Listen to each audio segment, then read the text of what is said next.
Ladies and gentlemen, thank you for joining us on this dark and tragic occasion. I want to thank our law enforcement officers who are leading this investigation, starting with Chief Long and his response here with the UVU Police Department. We're grateful for your leadership and your team. And again, to the speakers that you've just heard from who are co-leading this investigation. I also want to recognize Sheriff Mike Smith, who has been an invaluable partner as this investigation moves forward. I've been in touch with President Trump, with FBI Director Kash Patel. We are completely aligned with our state and federal partners as we work through this case. Now, this is a dark day for our state. It's a tragic day for our nation. And I want to be very clear that this is a political assassination. We are celebrating 250 years of the founding of this great nation. That founding document, the Declaration of Independence, that this great experiment on which we embarked together 250 years ago, that we are endowed by our Creator with certain unalienable rights. The first one of those is life. And today, a life was taken. Charlie Kirk was first and foremost a husband and a dad to two young children.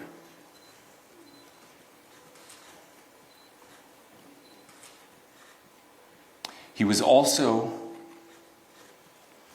very much politically involved, and that's why he was here on campus. Charlie believed in the power of free speech and debate to shape ideas and to persuade people. Historically, our university campuses in this nation and here in the state of Utah have been the place where truth and ideas are formulated and debated. And that's what he does. He comes on college campuses and he debates. That is foundational to the formation of our country, to our most basic constitutional rights. And when someone takes the life of a person because of their ideas or their ideals, then that very constitutional foundation is threatened. Now, we have a person of interest in custody. The investigation is ongoing. But I want to make it crystal clear right now, to whoever did this, we will find you. We will try you. And we will hold you accountable to the furthest extent of the law. And I just want to remind people that we still have the death penalty here in the state of Utah. Our nation is broken. We've had political assassinations recently in Minnesota. We had an attempted assassination on the governor of Pennsylvania. And we had an attempted assassination on a presidential candidate and former president of the United States, and now current president of the United States. Nothing I say can unite us as a country. Nothing I can say right now can fix what is broken. Nothing I can say can bring back Charlie Kirk. Our hearts are broken. We mourn with his wife, his children, his family, his friends. We mourn as a nation. If anyone in the sound of my voice celebrated even a little bit at the news of this shooting, I would beg you to look in the mirror and to see if you can find a better angel in there somewhere. I don't care what his politics are. I care that he was an American. We desperately need our country. We desperately need leaders in our country. But more than the leaders, we just need every single person in this country to think about where we are and where we want to be. to ask ourselves, is this it? Is this what 250 years has wrought on us? I pray that that's not the case. I pray that those who hated what Charlie Kirk stood for will put down their social media and their pens and pray for his family, and that all of us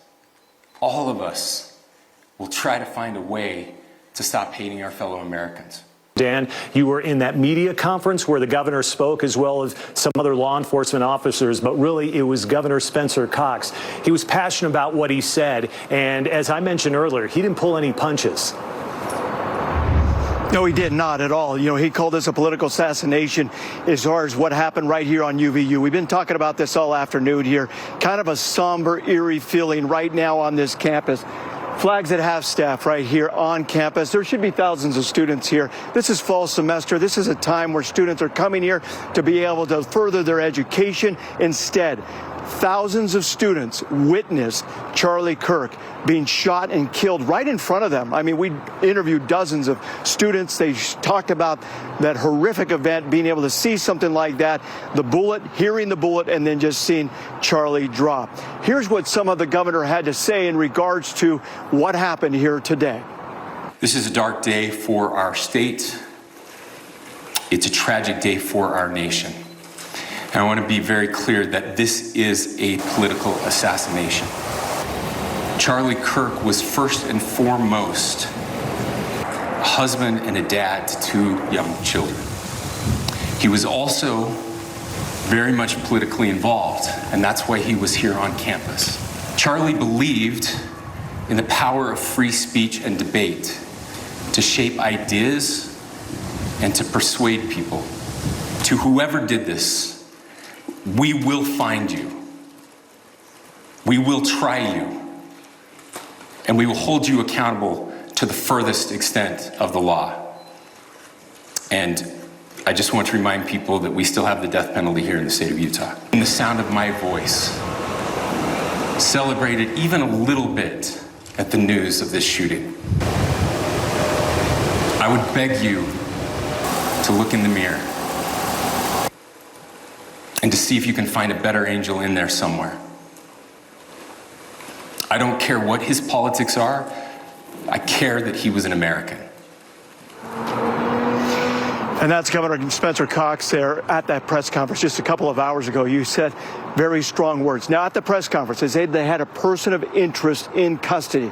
Now we're just learning that apparently that person of interest is no longer in custody. They're still searching for whoever did this, whoever the shooter was. They said there was one bullet, one victim here, and it was intended for Charlie Kirk. They believe the shooter was up on the roof there. We've been seeing a lot of video from students and other things as far as seeing somebody up on the roof. They believe, according to investigators, that somebody possibly was up on that roof, and that's where the shot was fired.